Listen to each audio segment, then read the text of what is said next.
Hello, everyone. Welcome to Reservations. We're your hosts. I'm Rain Whalen. And I'm Jeremy Blair.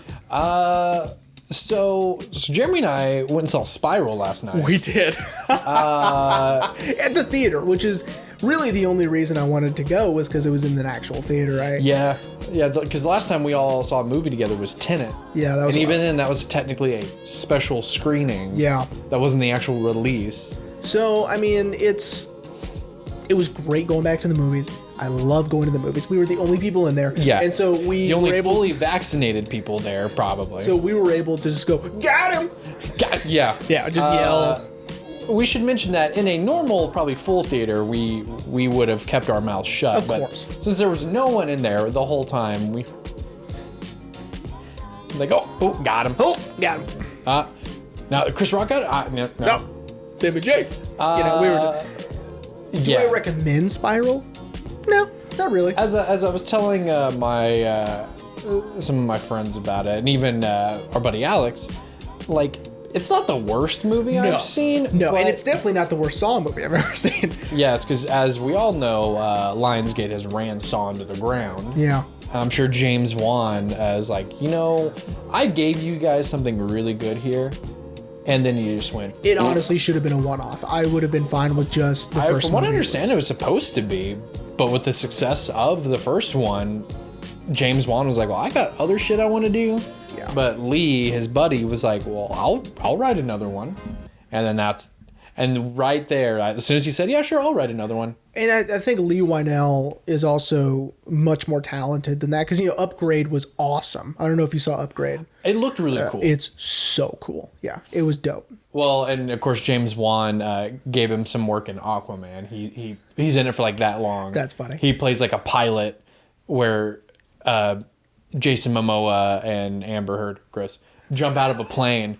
And Jason Momoa's like, redheads, am I right? And then he jumps out. It was that scene. I didn't see that. Yeah. Well. I didn't see Aquaman. That's what I was about to say. Yeah, no, I didn't see Aquaman, but I also, let's give a shout out to Invisible Man, which also was pretty good. That Lee Wynell directed. Oh as yeah, well. I've been really wanting to watch that, but I got to be in the right mind frame. Yeah, that one was pretty rad. It was a cool twist on this, Because originally it was supposed to be Johnny Depp. Well, yeah, for the Dark Universe. Yeah. And then Universal's like, this is a dumb idea. Why are we trying this? Because Mummy sucks. So yeah. Oh yeah. How dare they? How dare they take work away from Brendan Fraser? Hasn't that man been through enough? He's doing fine. Yes, thank God. But welcome back, everyone. At least he's eating enough. Anyway. That's mean. Oh, was that mean? That's George of the Jungle right there. Yeah, I know. Anyway. Welcome back, everyone.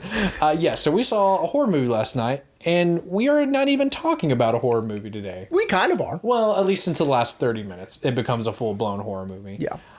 So if you tuned in, I wasn't going to say last week, but it really hasn't been a week since No Country for Old Men came out. Yeah, not a full week.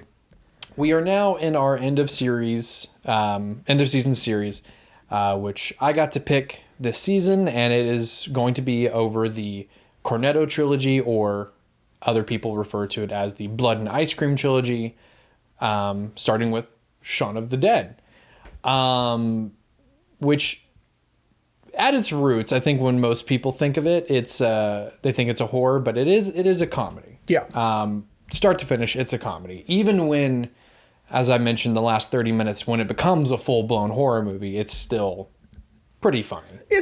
There's some silliness to be had, right? Mm-hmm. I think for me, this was the first Edgar Wright movie I'd ever seen. I don't know if he's even done stuff before this, but he did Spaced, which is a show on BBC. I didn't see that. It's very hard to find. Okay. This is how he met Simon Pegg. Gotcha. Nick Frost.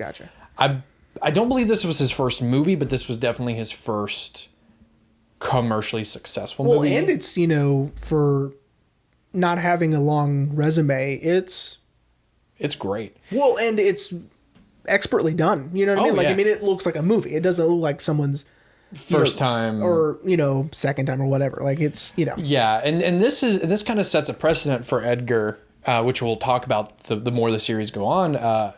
Very tight writing. His writing, much like my man Kevin Smith, great writing of dialogue, but Edgar's also really good at action sequences. And he's also really good at, and well, we can just jump right in. Let's do the it. stuff that I think that makes Edgar Wright, I think it's sort of a trademark of his, which is a rhythm in not only music cues, but also just a rhythm or a unique way of doing something. So like when Shaun is flipping through channels, it creates a cohesive Conversation. Yeah, a series of sentences, right? Yeah. That makes sense, right? But every time he clicks, it just continues the sentence, right? Yes. Or it continues the paragraph. And so People are literally being flips to an animal channel, eaten alive. right. It's And- so good. Which I love. Oh, yeah. Right. And so this is something that of course he will perfect in Baby Driver.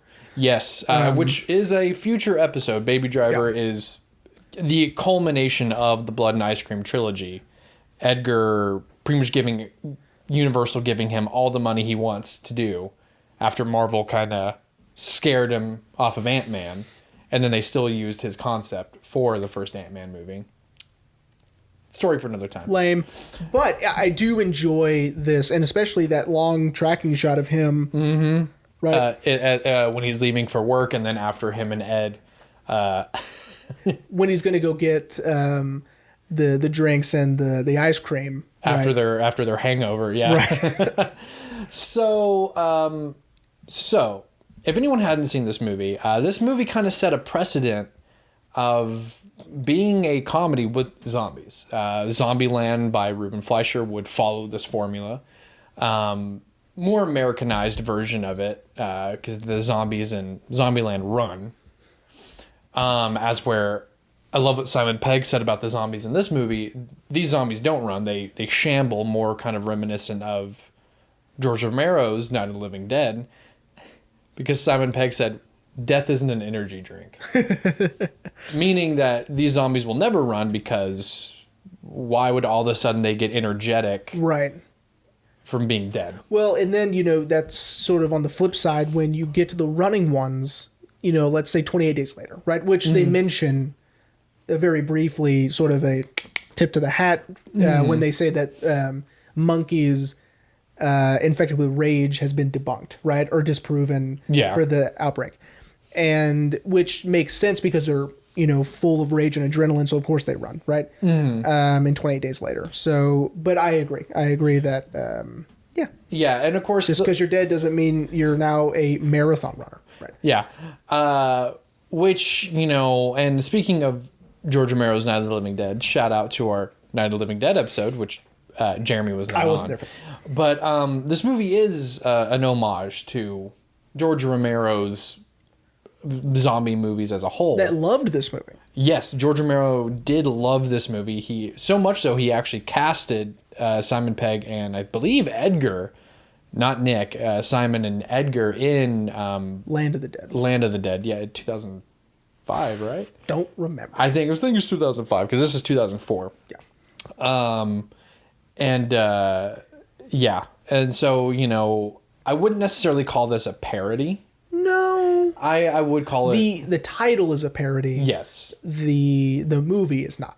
Yeah, the movie is what happens when comedy and zombies meet. Because I think if it were a parody, they would have this is just my, sort of what they would have done. Like they would have ended up being barricaded instead of a mall, like a Build-A-Bear or something. You know what I mean? Right. Like something silly and, and keeping the beats and sort of the pieces of the narrative from Dawn of the Dead, right? They would have done that. This has nothing to do with Dawn of the Dead. Yes, I mean there again homages like Right. there's someone listening to the radio before the outbreak happens saying how a meteor crashed to Earth, which in Dawn of the Dead, it's implied that a meteor from I believe it's like Venus crashed and this is what causes the outbreak, or one of the theories within the movie caused the outbreak.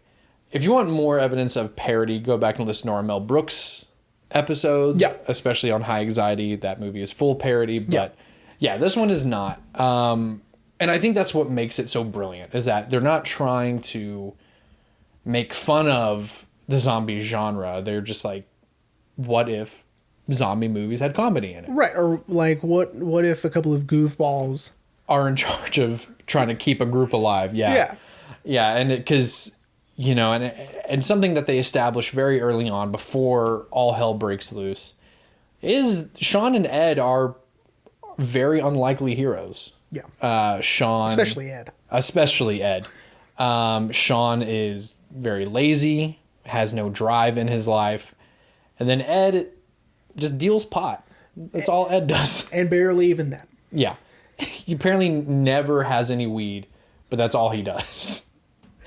Which again is a testament to Edgar's very tight writing. Is we hear not once but twice that he's not holding, but they always call him for the weed, and he's like, no, Yeah.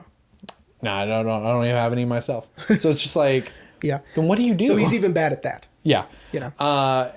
And I think that's what makes the movie so funny is that these two guys, these two best friends, are now put in charge of trying to keep family and friends alive at least for 24 hours. Right. So let's dive into the writing a little bit. Yes. So this is something that I love about Edgar Wright's writing is that after Liz breaks up with Shaun, they're in the bar, and when Ed is describing to them what they should do the next day, it's the movie. They're describing the plot, right? Or what is going to happen, right? Oh. So when he's saying we'll get a Bloody Mary, that's when they meet Mary. Oh my God, yes. Dude, I never even... You know, all the way to we're going to come back to the bar for gunshots. He is describing very loosely the events of the film that will take place, right? And so this is a testament to Edgar Wright's writing and sort of foreshadowing. Absolutely. Which I love. I really dig the way he does that. Yeah, man. And you know, And you didn't catch that. Look at I know. that. It has never crossed my mind that that's what he's doing. I just have always assumed that because you know the movie is full of these plans, like Yeah. you know, this is what we should do. You know, this is the game plan, which is why because of this movie, I always set a game plan. Typically on my days off, like I'll tell Ashley, like, all right, this is my game plan. We're gonna do this. Then we're gonna do this, and it's because of this movie. But yeah, I never. Yeah. Damn. It just blew your mind. I just love Edgar. Dude, I know. It's just a testament to his writing. And you know, and of course we're going to keep talking more about his writing in the next two episodes. And you know, he does the same thing in that one too. Oh yeah. But yeah. Yeah, well, yeah. And even with Baby Driver, and I know you probably wouldn't be a fan, and it would be a future episode for me, Scott Pilgrim versus the World. I've never seen it. It's great. That's nerd shit, but it's really fucking funny. Did he do that one? Yeah. Oh, okay. He did that after Hot Fuzz, before The World's End, and then he did The World's End. I didn't know he did Scott Pilgrim. That's interesting. And then he was going to do Ant-Man, and then the whole thing with Marvel happened. And well, I guess shout out to Scott Pilgrim. I know the soundtrack just hit vinyl. Yeah. So go get yourself a Scott Pilgrim. Yeah, Scott Pilgrim vs. the World is awesome. And they just announced a teaser trailer for his new movie, Last Night in Soho, which looks great. His first actual horror movie. Oh yeah, that's with Anya Taylor-Joy. Right. I didn't see the teaser. It's just 17 seconds. Okay. It doesn't even tell you anything about the plot. Well, then they should keep it that way because like we were talking about yesterday at the movies, they just give too much away now. And with the new Conjuring it's been film. a constant problem, of course, with for years and years. Oh yeah. 17 seconds? That's enough. The first time I ever saw... hang on, guys. We'll go back to the movie. The first time I ever saw evidence where they just gave the entire plot away was Batman v Superman, when they just revealed Doomsday. And it's like, oh, well, then I don't need to see the movie. Well, and then, it's sort of the reason I won't watch... Even though I trust David Lowery, I'm not going to watch The Green Knight. Oh, dude. The new trailer? Never. Not going to watch it. Just going to watch the movie. But anyway. Anyway, yes. So... point being, Edgar Wright's writing, and especially with this film, he wrote the script with Simon Pegg. It's very, very tight. The dialogue was very tight. And from what I understand, they stick to the script pretty... I mean, of course, Nick Frost has his... If anyone buys the movie on Blu-ray, there's a linorama of Nick Frost when they're in the bar, giving the backstories to everyone, and it's just one after the other of him, coming up with new stuff. Yeah. Because there's a couple of takes where Simon Pegg is genuinely laughing because Because it's so ridiculous. Because Nick Frost is just fucking funny. Now, okay. I want to get this out of the way first because I know you're going to hate me if I bring it up later. So I'm going to get it out of the way first. Okay. Most of the people in this movie have all appeared on Doctor Who. All right, guys, I'm going to go... I quit. Yeah, I'm going to go. I'm done now. No, I actually sat there when I started doing my rewatch, I sat there and I was like, yeah, they were in Doctor Who. Yeah. Yeah, pretty much almost everyone in this movie except for David, Diana, Liz have all been in Doctor Who. And I don't know if maybe that's just like a thing that happens when you're a British actor, that they call you up and they're like, hey, would you like to be in Doctor Who? And you're like, yes. Yeah. Simon Pegg was in an episode. Nick Frost was in an episode. Bill Nye was in an episode? Bill Nye was in an episode? No. Oh, okay. Oh, is he one of the ones you mentioned? Sorry. Who? Bill Nye? Yeah, his stepdad. Oh, yes. My bad. Yes, he is in an episode. He's in a really good episode. I think you would appreciate that. I think that'd be the only Doctor Who episode I can get you to appreciate. Nope. It's an episode involving Vincent van Gogh. I mean, okay. But yeah, pretty much everyone in the film, it's just really funny how almost everyone in this movie have all appeared in Doctor Who at some point. Some appearing just once, or some appearing across multiple doctors, like Sean's mom first shows up with Chris Eccleston when the revival, when they brought it back in 2005. And then she shows up later on with David Tennant, the next Doctor. Anyway, I just wanted to get that out of the way now because I knew you'd be mad at me if we went through this whole thing about the movie. And then I'm like, oh, hey, by the way. By the way, Doctor Who. Like, Doctor Who. God. Anyway, so, okay. Do you think we should talk about the opening scene? Sure, yeah. Because I love the comedic timing in that opening scene. Well, and it's so also showing that, they're basically all zombies anyway. Yes. Because I love the mundanity of Sean's life and everyone else's life around him. Everyone is just, sort of lethargic and bumbling around and, not very lively, right? Yes. Yeah, which is a part of the joke, especially when it comes back later when Shaun is hungover. He has gotten so used to his mundane life. Right. He doesn't notice all the horrible things that have happened around him. Even when he opens the refrigerator and there's blood all over. Oh, and then he slips on blood and he doesn't even cross his mind. Because he grabs the Diet Coke and then he starts walking and he's like, "Ooh, ooh," and that doesn't even notice him. But yeah, I love the opening shot of we're in the Winchester and how not even through exposition we learn about Shaun, Ed, Liz, David, and Diana, and their pretty much their day-to-day life that's been for the last, forever. And like I said, the comedic timing in this scene is so perfect. Again, keeping with one of your favorite things of someone saying something else and it's keeping with the sentence that's being said. Yeah. Like Liz going like, I think we should just, and Ed's playing a game like, oh, fuck. And it leads it's so good. That opening scene really sets the tone for the movie. So you think like, oh, okay, it's just going to be a silly comedy. And then, oh, no. Now there's real zombies. There's real zombies. Yeah. Yeah. And this is the first time when I saw this movie, it's the first time I ever learned what exacerbate because was and means. Because he had to be explained what exacerbate. What do you mean? Well, you don't really get along. No, what does exacerbate mean? Oh, it's to make things worse. Oh, right. And yeah, and in this scene we learn that Shaun isn't the world's greatest boyfriend. No. He tends to let Liz kind of fall.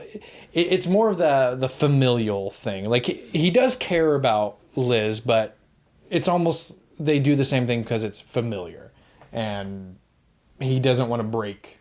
Right, or he's not. That. He doesn't want to change his priorities. I guess he wants just everything to be the same, and right, and which is why Ed's always there. Yeah, which again, foreshadowing when he goes, "You should go live in the shed," right? Nick ends up living in the shed, and when Ed goes, next time I see him, he's dead. And absolutely, next time he sees him, he is dead. Yeah, Pete, right? their flatmate. Peter. Love that actor. I don't remember his name, but His first name is Peter. Okay. But his last name is impossible to pronounce. He's been in a bunch of stuff. He's been in like John Wick and stuff. And he just was recently in Amazon's The Tick. Yes, he is in The Tick. I was going to say he is The Tick. He is The Tick. Yeah. Great American accent. Yes, one of my favorite characters of his doesn't even involve with Edgar Wright is in Couples Retreat. And he introduces himself and he's like, my name is Stanley with a C. And they're just like, what? Where's the C? There's a B. There's a B. Shout out to Vine. Vine 2 coming soon. But yeah, because so we learn all about Shaun in this opening scene that he is 28 years old, or 29. I'm sorry, 29 years old, and he lives with two roommates. One, Pete, who wants them to be mature. Like, we're 29, we both have jobs. It's time for us to grow up and be mature. And Ed just kind of freeloads there. Yeah. He doesn't like Pete. Pete doesn't like him. They don't really get along. And Shaun is kind of the mediator between the two of them. Yeah. I don't think I could ever live with two friends who didn't like each other. No. And also, if Simon Pegg is 29, I'm the Prime Minister of England. Like, he's not 29 years old. Yeah. And how I know that is because when we see him at his job and he's talking to Noel, and he's like, because Noel keeps calling him old. He's like, oh, I'm 29 for Christ's sakes. How old are you? 20, 21, 17? Well, also has become a pretty prominent actor himself. That actor. Really? The kid who plays Noel? Yeah. So obviously he's no longer a kid. He looks a lot different. He's lost a lot of weight. He was in like The Big Short. He was in Roadies, the Showtime series, if you guys saw that. Anyway, I'm a big fan of his, so I like his stuff. He's good. And also, something Edgar Wright also really knows how to do is he knows how to cast minor actors. Because even the one scene that Noel has, like he's got, again, great comedic timing. Of course, that's how the scene is set up, but it's still like he hits it perfectly every time. Like after Shaun talks with his stepdad, Philip. I thought you said this wasn't a social gathering. What? Huh? How come you're allowed to speak to your dad? Oh my God. And then he gets that phone call. Amazing. It's Liz for you. Yeah. It's, it almost feels like a Sorkin script. Yeah. Where, everything has been written down and pre-planned. Nothing was improvised, right? This was all just, Yeah, which I'm sure there was scenes that were improvised, but if they worked, you couldn't tell. Like, to give you an example, I have the box set of West Wing, right? And so it comes with the script, the pilot script, and you look at it, even when they stumble over their words or they cut themselves off, that's in there, right? Everything's in there. And so, like, it almost seems like them cutting themselves off or them, being interrupted, like, that's all in there. Yeah. Right. Yeah. That's what it feels like to me. Oh, yeah. I wouldn't put it past Edgar Wright's writing. I know we've been talking about the writing a lot, but the writing is just so tight and it's so clean. Like, again, when we did Mallrats, Kevin Smith is great at dialogue. Very heavy dialogue scenes. And Edgar is almost like the middle ground between writing really good action and writing really good dialogue combined. Yeah, because again, it's that rhythm. It's almost like he's writing a musical composition where the action in the scene, not literally like explosions, just like what they're doing. Right.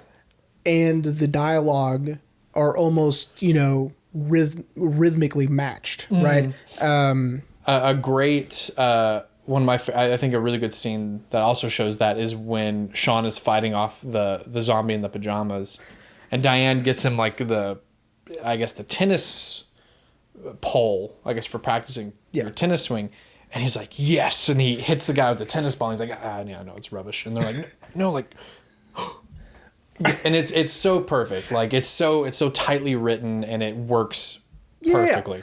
Yeah, I agree. I think one of the hardest scenes for me to watch now is when they're throwing the vinyl records at the... Oh, yes. That scene. Because I'm like, you're destroying the vinyl. Don't do that. Please don't. And yeah, the first time I ever saw this movie, I didn't get it. Like, I was like, when he's like, Ed, it was an original pressing. That was an original. Oh, for fuck's sake. It's Liz's. Right. And I just love it. She did dump you. Right. And they just like, ugh. How much did it break your heart now that we understand vinyl? They don't throw Purple Rain, but they throw the Batman soundtrack. Well, like, listen, like anything Prince to me is precious, right? I love obviously. Prince. And so, yeah, but I get it. You know what I mean? Purple Rain. No, the Batman soundtrack. Throw it. Throw it.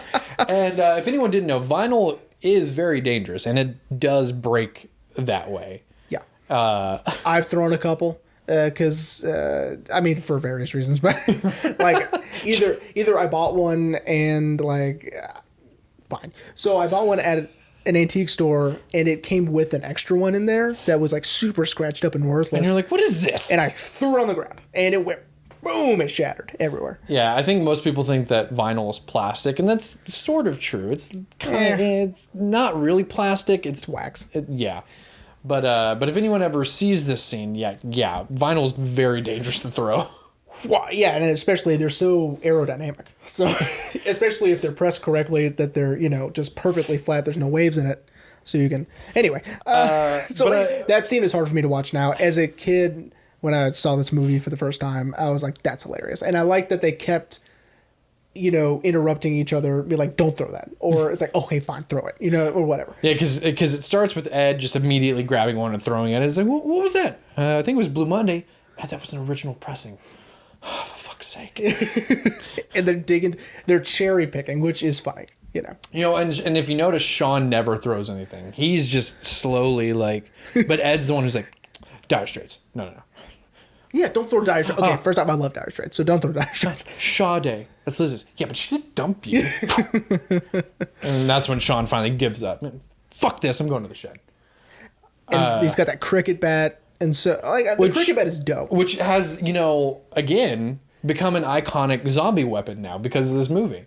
When people think Shaun of the Dead, they think using a cricket bat. Dad had to explain to me what that bat was. I remember that because Dad loved this movie when it came out because, of course, it's funny and it's got zombies. So yeah, Dad's in heaven. And so I knew what cricket was, but I'd never seen it. So when he says it later on, I was like, what's that behind your back? Cricket bat. Now, I will tell you my absolute favorite scene in this movie. Tell me your absolute favorite scene. Is when they pass the other group and they're all the same. Yes. And they're in the same order. Shout out to our boy Martin Freeman. So good. Making his first appearance in the Cornetto trilogy. We get to see him later on in Hot Fuzz and then, of course, The World's End. Yeah. So fun. And what's really even kind of funnier, it's a little morbid, but it's funny too. When they run into Yvonne later on, it's implied that no one from her group survived. Yeah. Because she's the only one there. And when Shaun and Liz are all like, surviving, and she's like, glad someone made it, which is implied that no one from her group survived. None of them. But I mean, even Ed's doppelgangers, like on his phone or whatever. Yeah, Matt Lucas. Yeah. That actor's name is Matt Lucas. Yeah, he's fucking funny. Yeah. Yeah, passing the doppelgangers, that made me laugh so hard when I saw it the first time. I was like, that's genius. And what's really great is Yvonne kind of judges Shaun a little bit because she's like, you're going somewhere. Yeah, we're going to Winchester. The pub. Yeah. Because, it's like, are you sure that's a good idea? Which, of course, comes back, which we'll get to. So Jeremy, do you want to talk about how they don't call the zombies zombies? No, which I think is, again, a homage to George Romero, because neither do any of them. Zombie that word wasn't invented or for that purpose. Yes, zombie. I believe Alex and I talked about it. You did, because zombie is more like a voodoo terminology. And so Romero's like, I don't know what to call these things. Let's just, and it's sort of like that Walking Dead thing also, where everyone has their own little name for them, but none of them are zombies. Because in this universe, the zombie culture never came around. Right. So they don't know what to call him. Yeah. But what's funny is they kind of make a joke about it. You'd be like, Ed's going like, are there zombies out there? Don't say that. What? That. What? That. The Z word. Don't say it. Fine. Are there any out there, though? Which is, they're almost kind of acknowledging the fact that, you know, in a zombie film, it is kind of dumb to be like, oh, there's zombies. Oh, no. Yeah, I think that's sort of, I wouldn't say cliche, but we know too much now as an audience. I think especially those who love these films know that it would be lame to call them that. Shout out to our boy Alex. Okay, like, here's a good example of this. Tell me a good example. I've never seen the movie, but I saw the trailer, and it blew my mind because it was so dumb. When, and I'll do the accent too. When Mark Wahlberg in Transformers: Revenge of the Fallen, or whatever, which one that was, Dark Side of the Moon, whatever. No, dude, you're selling Shia LaBeouf. Oh my god. Okay, whatever. When he's in that stupid Transformers movie. The fourth Transformers movie. When he goes, I think we just found a Transformer, which he's supposed to be from Texas, but let's not get on that. I go, they called them that in the movie? Like, that's not just what we, the audience, call them? Like, to me, that was so dumb. Yeah. You know, like, they called them that? Transformers in the universe. Yeah. It's so dumb. Yeah, and, you know, and what's really funny is in Zombieland 2, they kind of acknowledge that, too. So they kind of, well, because they introduce, like, the subclasses within, you know, zombies, so the bluebirds and stuff like that. But they even then kind of stopped calling them zombies in Zombieland 2. It's almost like they even acknowledge, like, okay, like, we know they're zombies. No need for our characters to keep calling them that, too. Right.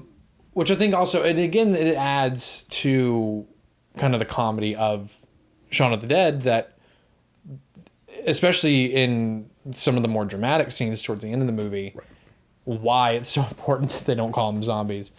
And of course, that exchange, again, testament to Edgar's writing, I'm going to keep saying it, is that back and forth is so tight. Don't say that. What? That. What? That. The Z word. Don't say it. Zed. Because they're British. I know. We would say Z. Of course. The Z word. Don't say that. But they're British, so they say Z. So British. Why'd you have to exaggerate the so British?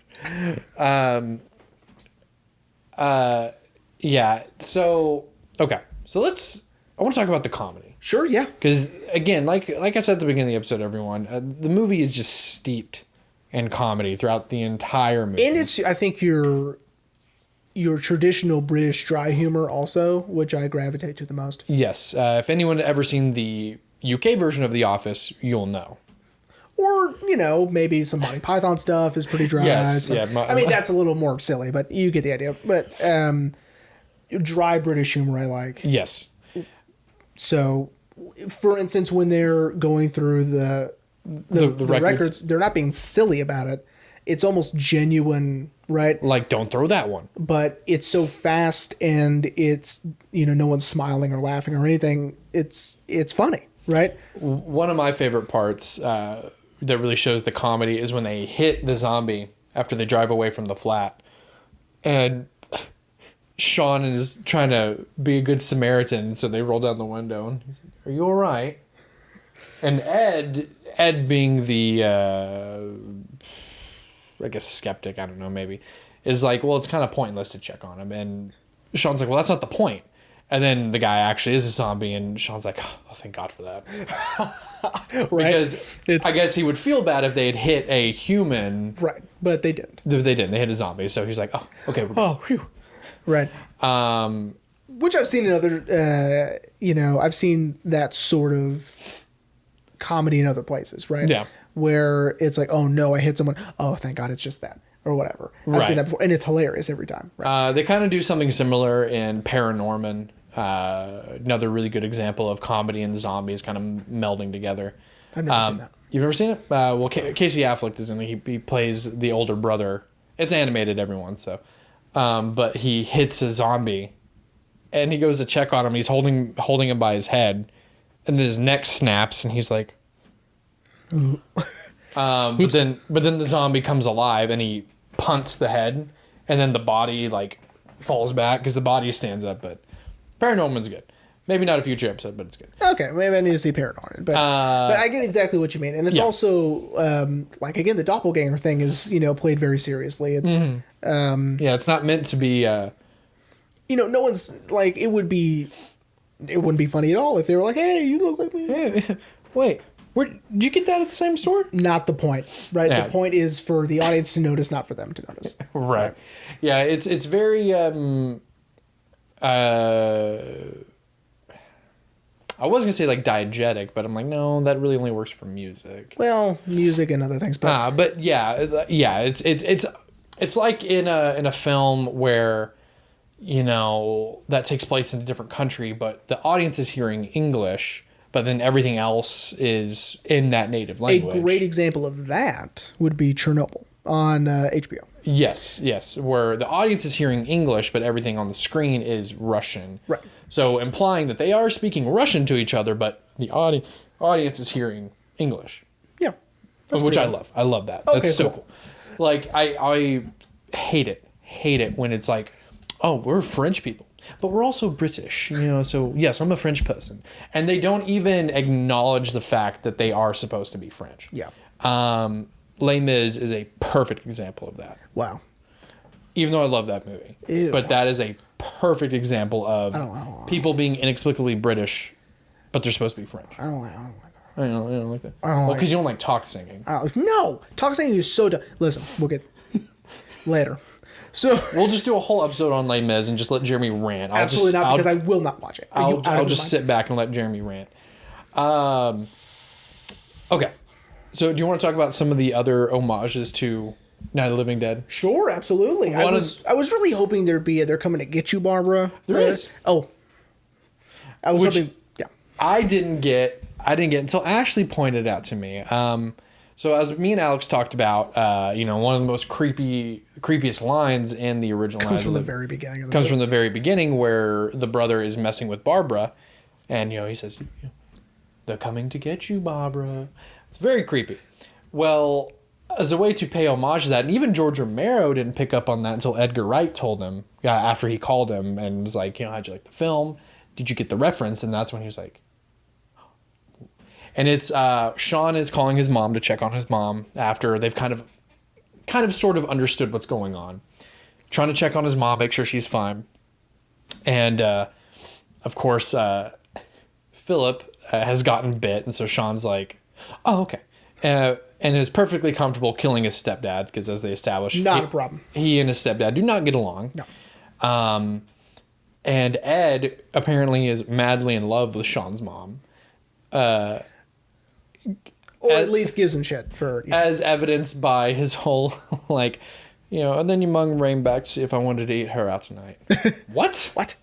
And so Ed, trying to be the hero, yells into the phone, "We're coming to get you, Barbara!" Nice. Which I never... didn't catch that. Neither did I, until I was rewatching it the other night, and Ashley was on her computer, and she was like, oh, hey. I was like, oh my God.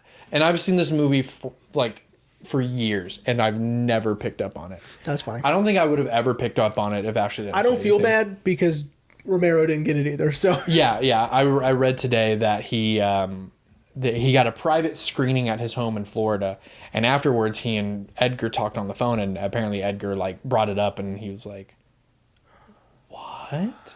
Yeah. That's good. That's really good. That's slick. I like that. And that line is so quick too that most people probably didn't. Well, and I think if he had said it in that sort of taunting, sing-songy way, that obviously it would have been an homage and everyone would have picked up on it. But that's what makes a good homage is when you can't immediately be like, oh hey, yeah, that's dope. That's really rad. Get you, Barbara. Yeah, then that's when they lay out their plan, versions 1, 2, and 3, and again, testament to good writing. They get shorter each time. Yeah. Go around, Mom. Kill Phil. Sorry, Philip. Deal with Philip. kill Phil. It's so good. Yeah. Because they're just so sick. It's okay. I like if you like that. Yes. That sort of it gets shorter every time. There's a great SNL sketch with Steve Martin, where he is talking about what he wants for Christmas. Oh, yes. Have you seen it? Of course I have. It's amazing, right? And of course he goes, okay, and then there's that crap with the kids. But Dad, I forgot about revenge against my enemies, right? And then he just lays out all this stuff, and then of course he always puts the kids on the back burner. It's hilarious. And then yeah, because in the final part, he finally goes back to that heartfelt stuff, and he's like, and then of course... we'll link it maybe up here or down below because everyone should see it. It's hysterical. It's really funny, and it's that same sort of. Steve Martin is a comedic genius. I would love to pick his brain one day. Yeah. Oh yeah, sure. Steve, if you're watching or listening, please don't die yet. I want to talk to you. Oh my God. Well, the man is ancient. He's not that old. I mean, he knows how to still kill it on that banjo though. Boom. See. Oh man.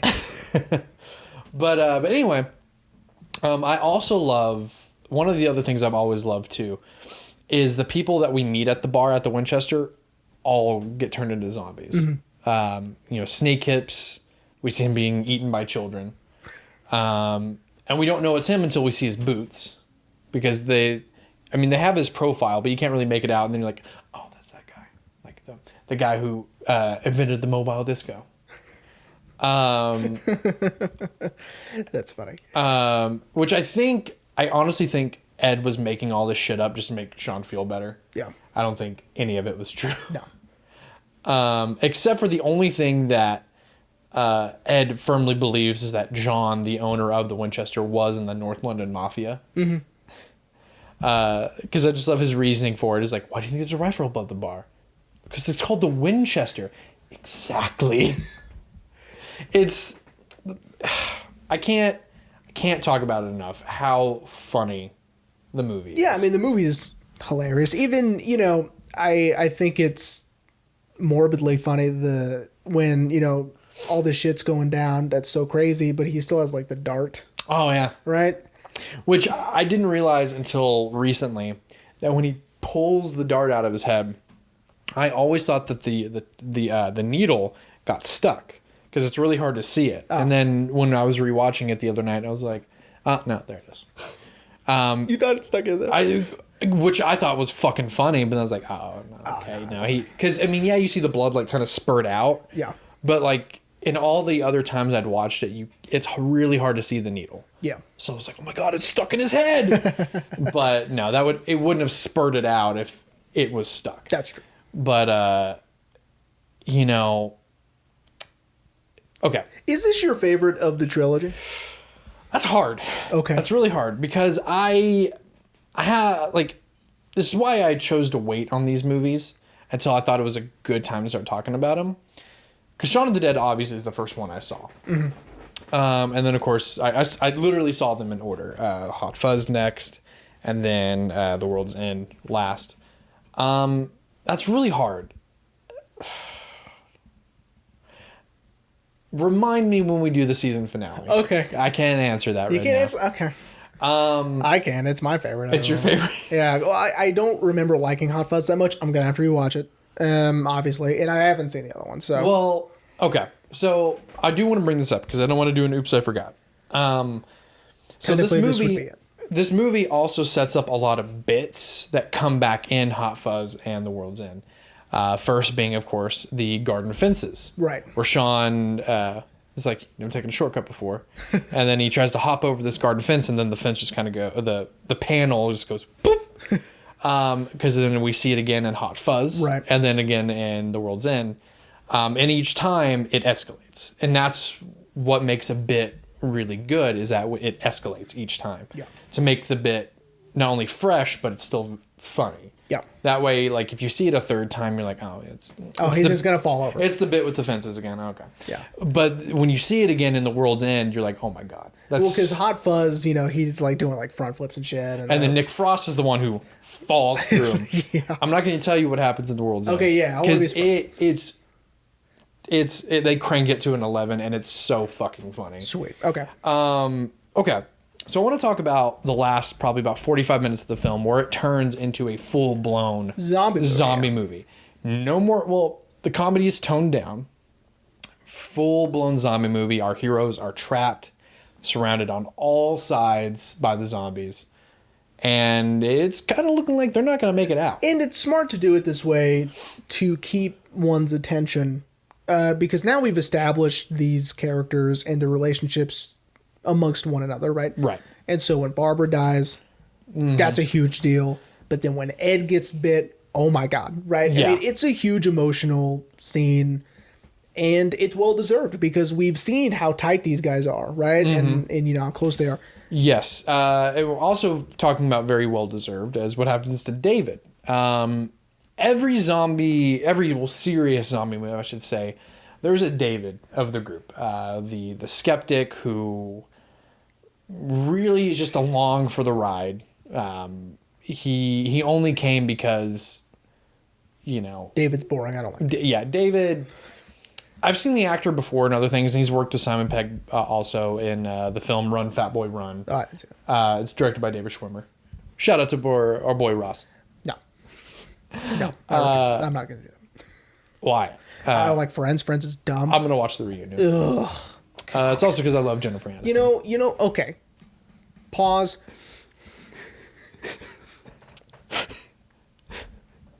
This reunion is so bad that it put Matthew Perry back on pills. All right? Do you see him slurring his words in that interview? Dude's a wreck. You know why? Friends. Friends is dumb, and it's ruining Matthew Perry's life. Again. Are you sure it's just not Matt LeBlanc, though? Are you sure it's not Matt LeBlanc ruining his life, though? Because Matt LeBlanc looks rough. Out of all of them, he looks the roughest. Are you serious? Matthew Perry's back on pills. All right? At the very least, he's boozing way too much. All right? But for sure, off the wagon, he's on pills again. Anyways. Friends is dumb. Go ahead. Anyway, so David dies. Spoiler alert. But they do something very interesting because there's a deleted scene where Diane finally at her wit's end. We should mention, here's I guess an oops I forgot. The couples of the group. They're Shaun and Liz, even though they're broken up. Shaun and Liz, David and Diane, and Ed and Barbara.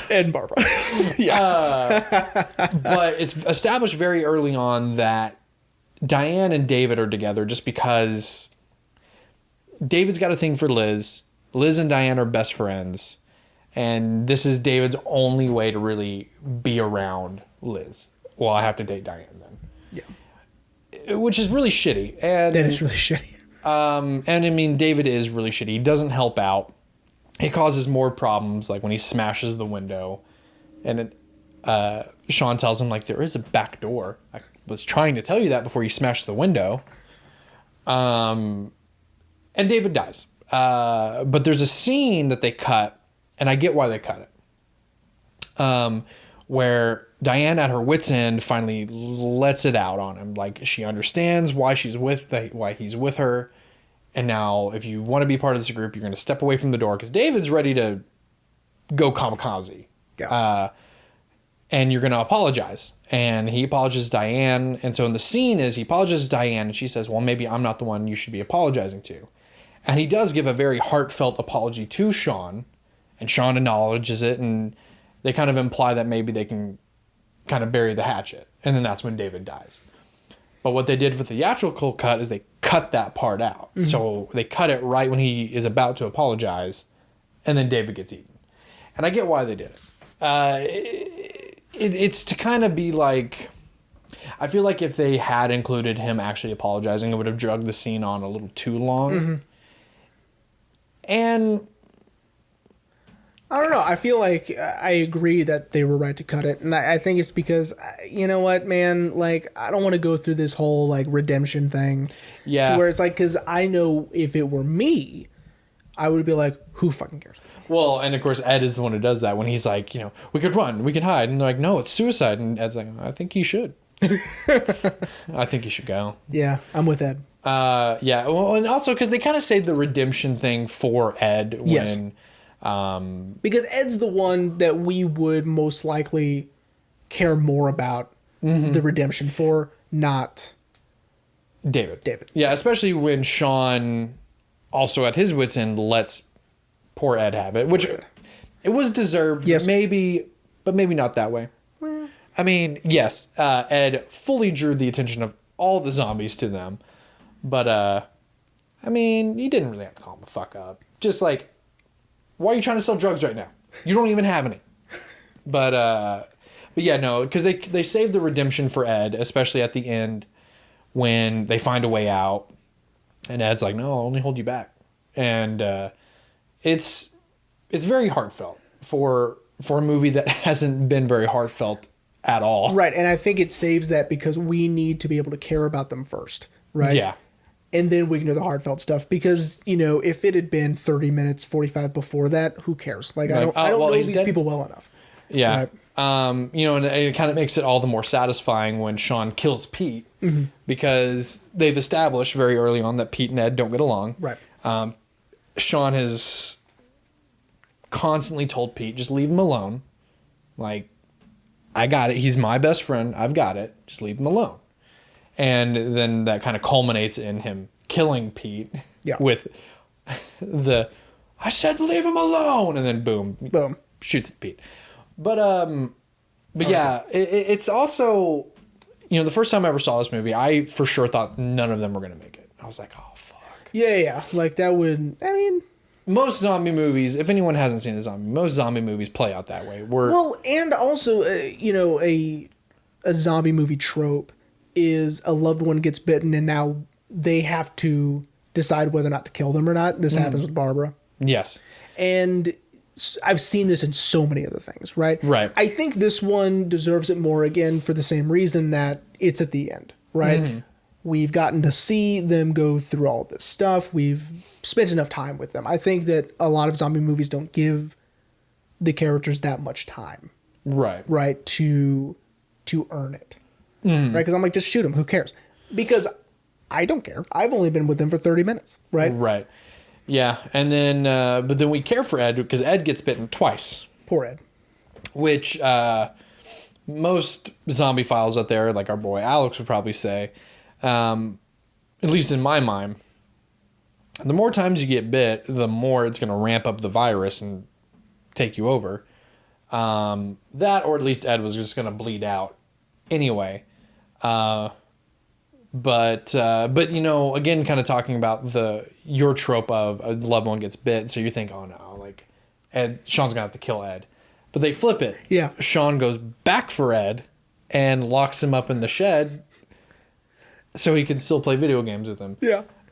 Which I love. It's kind of like a cute little ending. And it's sort of a double because Ed is still living the same life he was living beforehand. So it's like nothing has changed for Ed, really. The only thing really is that now Ed can't really talk and he wants to eat Shaun. Which in and of itself is funny, right? Yeah.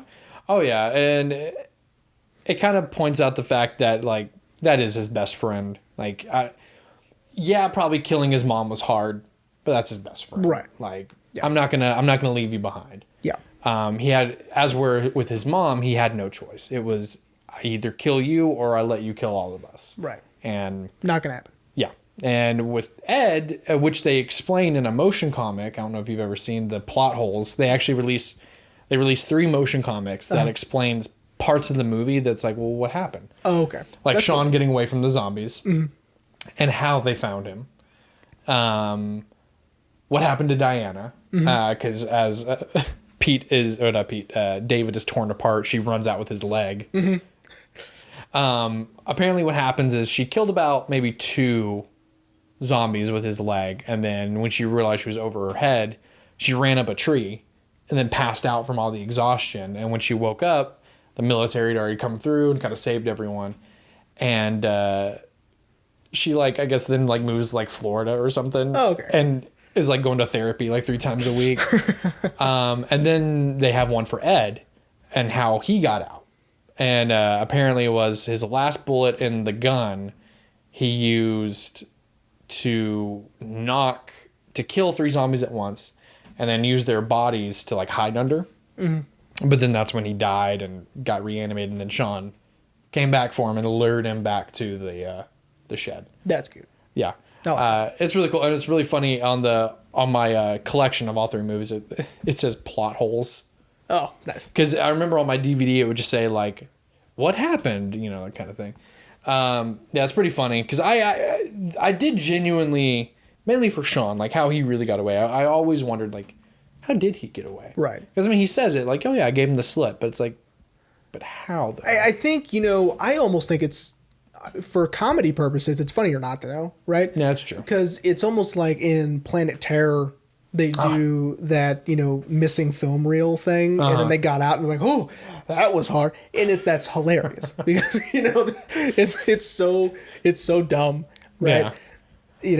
That, or I had seen it like in like American Dad when Jeff shows up out of nowhere, like, I thought you drowned. And he goes, nope.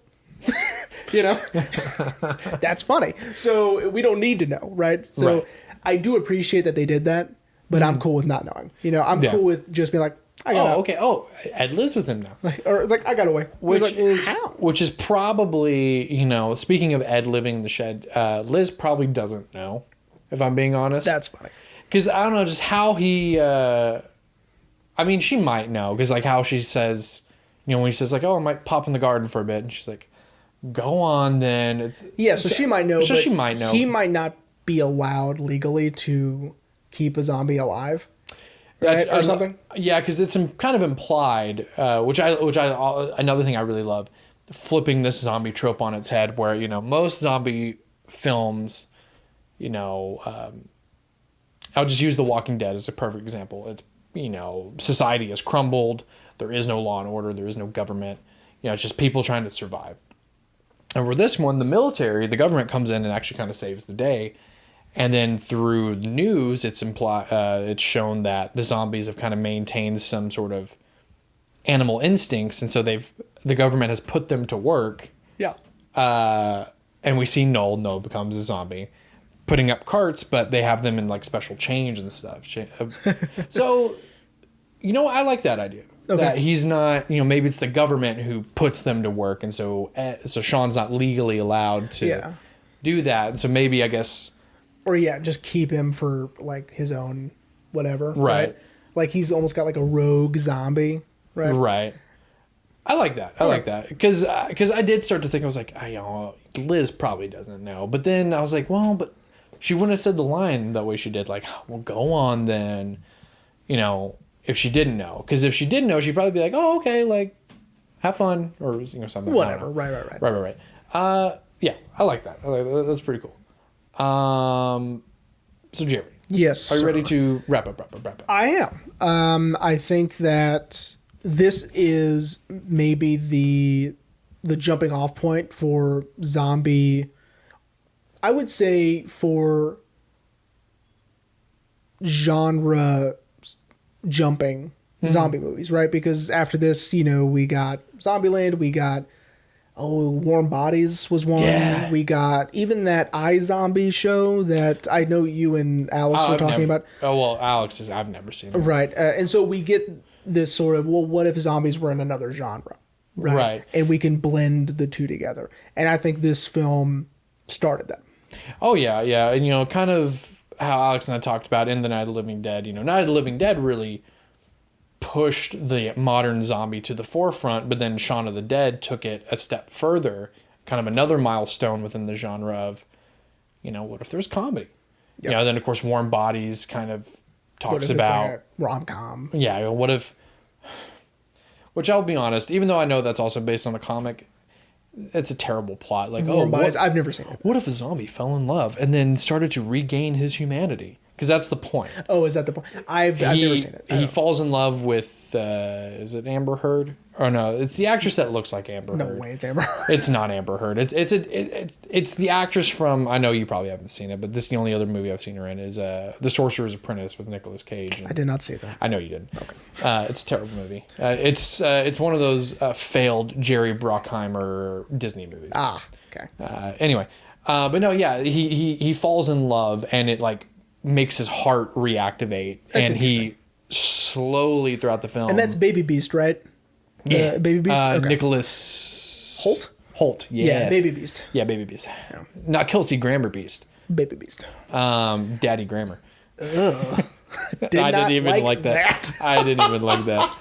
But no, anyway, it's dumb. It's a dumb concept. Like, because then, like, throughout the film, he slowly, like, regains his humanity and becomes a human again. And I think Zack Snyder with Army of the Dead is now action zombie movie. What if zombies had explosions, right? and we're preventing someone from performing a heist? Amazing. I'll probably see it.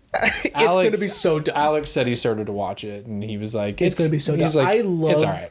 Tig Notaro. That's why I'm going. That's why I'm seeing it. The only thing I've ever seen her in is in one of the season towards a New Girl, where she's the new bartender of the bar. Yes, I love Tig Notaro. And they pay like $10,000 for her cat. And that's right. And Nick is like, I'm sorry, what was the lowest you would take? And she was like, I don't know, like $5 or like $50. And he's like, because Jess is the one who's like, we'll give you $10,000, and she's like, okay, yeah, sure, yeah. But anyway, I love Tig Notaro. She's great. Yeah. So again, this movie was kind of I like the term you used, jumping off point, for genre melding zombies into different genres. Yeah. And one more oops, I forgot. Oh, Sorry. okay, great. Yeah. There was a sort of planned sequel. No. But that's why Edgar and Simon didn't do it. They're like, you know what? It works better as one. It was going to be called From Dusk Till Shaun. Oh, I like that. Okay, I'm back on board. But here, you might like this. Yeah. In Spider-Man Into the Spider-Verse, they make reference of that. Yeah. One of the posters, it says From Dusk Till Shaun. I do like that so much. I'm on board.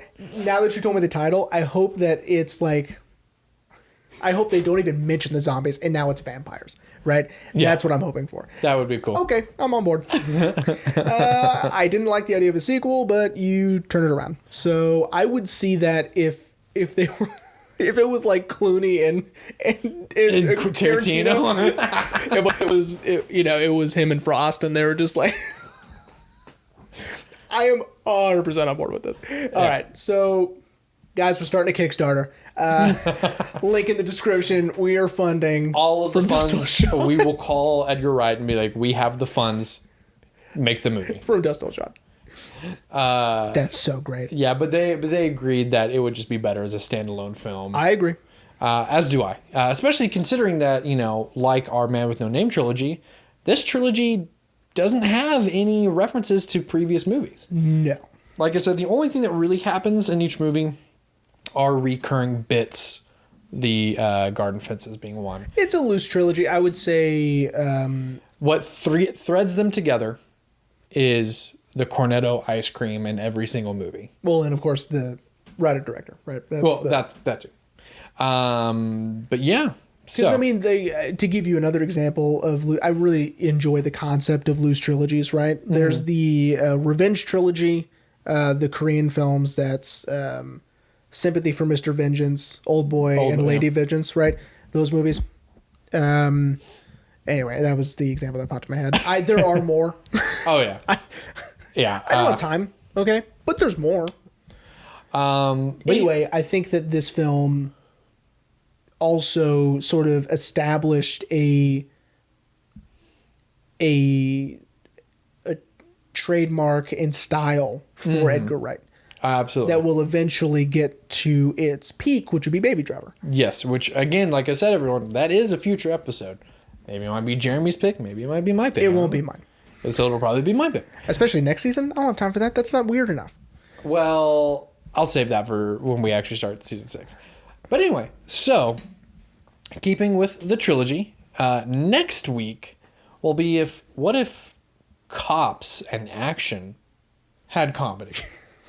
So next week is Hot Fuzz, movie number 2 in the Cornetto trilogy.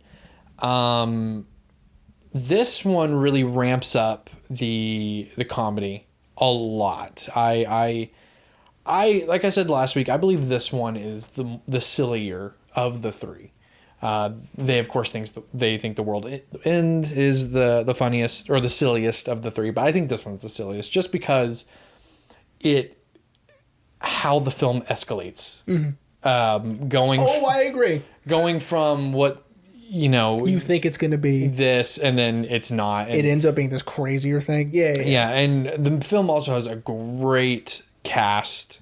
Not only of Bill course, Nye's back. And I love him. I think he is amazing. And so pay attention to his dialogue, by the way. Yeah. Not to give anything away.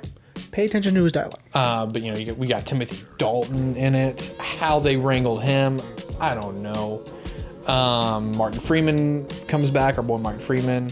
Our boy, my boy at least. I forgot his name. Shit. Dope. So be on the lookout for him too. Fuck. That's funny. He was in the other guys, the British guy that they try to protect the whole movie. Oh yeah. He was Alan Partridge. Now I don't remember his name. That's your fault. But he plays the character of Alan Partridge. Yes. Anyway, I'll remember when we do it next week for sure. But yes. So next week, Hot Fuzz, a what if cop movies had comedy. Now, of course, what I will get into is. Now they all do. Of course, some people may say, well, hey, didn't Bad Boys have comedy in it? And to that I say, shut up. Or Naked Gun probably started it, but that's not. But Naked Gun Police is, Squad and then Naked Gun. And of course, that's absurdist humor. This is more just like this film, taking itself seriously with comedy. Yeah. But anyway, well, we hope everyone enjoyed part 1 of our end of season series, Shaun of the Dead, and we will see you next week for part 2, Hot Fuzz.